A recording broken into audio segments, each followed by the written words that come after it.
Brothers and sisters, we had the English liturgy this morning. It was shifted, postponed by a week instead of the second Sunday, now the third Sunday of the month. So this is why you're not getting any English in the liturgy readings and so on. But I do still say the sermon in English. All right. So just first of all, the gospel reading, which you didn't hear in English, was about the healing of a woman who was with an issue of blood for 12 years, and also the raising of a dead girl, daughter of Jairus. Jairus was the chief of the synagogue, and he came to the Lord and said, "Please come, please lay your hands on my daughter, she's dying." So the Lord agreed, but poor Jairus had to go through terrible minutes. They must have seemed like hours to him, because the Lord was surrounded by a throng of people, and this crowd was moving very slowly. And then there's this incident with the woman who touched him, because she said to herself that if I touch him, I will be healed. But the Lord didn't want this to remain just secretly, although there must have been many other occasions when people touched him like that and received gifts of healing. But he wanted people to hear, including Jairus, to hear about this. And he said, "Who touched me?" And when the apostles smiled, they said, "Teacher, you're surrounded by this crowd of people, this throng. They're pushing you and so on, and you say, 'Who touched me?'" He says, "I feel that virtue, power has gone out of me." And then, of course, he was looking straight at her, and she realized that she couldn't hide anymore, so she fell down and she confessed what she had done. Because according to the law, of course, she wasn't supposed to do it. She was unclean, you see, and touching another person would make that person unclean. That's the problem. But her belief, her faith was purified through those 12 years of suffering. And she realized that God doesn't look at these rules necessarily, or He looks differently. And so the Lord wanted everyone to hear it, and for Jairus to hear it, and for this to touch his soul, to touch his heart. So his faith would become stronger. And then messengers come, and they said to Jairus, "Don't bother the teacher, because your daughter has already died." Wow, what a stab in the heart for poor Jairus. But the Lord quickly says, "Don't be afraid, just believe and she'll be saved." He comes to the house, and seeing all this crowd of people who are in commotion and weeping and wailing, he says, "The girl is not dead, she's asleep." Why did he say that? He knew that she was dead. Why did he say it? Well, because he wants to teach us the death of the body is not such a serious thing.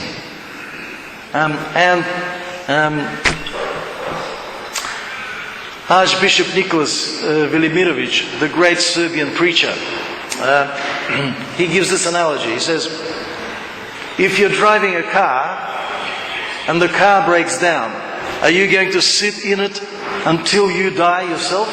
No. You'll come out and you'll continue on your way. The same with the soul. The body dies, the soul continues. Okay? But we see that this touch of the Lord imparts healing and life to people. So, the question arises, how can we benefit? How can we get this virtue, this power from the Lord to heal us, to enliven us? Well, this gospel story teaches us that faith is impossible without a measure of humility. Look what happened to the woman who was sick before she reached that faith. She was sick in such a way that it was not only painful and unpleasant, but it was shameful for her, because she was often barred, according to the law, from attending prayer meetings, you see, according to the law of Moses, because she was considered unclean. So that humbled her heart over a period of 12 years. Jairus, the Lord allows him to receive, over a short period of time, those intense minutes, he learns a lot in terms of humility. You know, when his whole being is focused on one thing. For the teacher, for that rabbi, that wonder worker, to get there as soon as possible, before she dies. And then he is delivered this shock when he is told that she has already died. So all of this is a lesson in humility. What is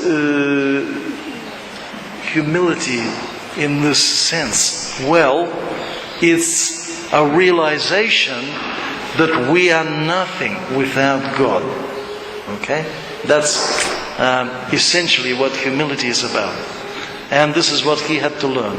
That he had no other recourse.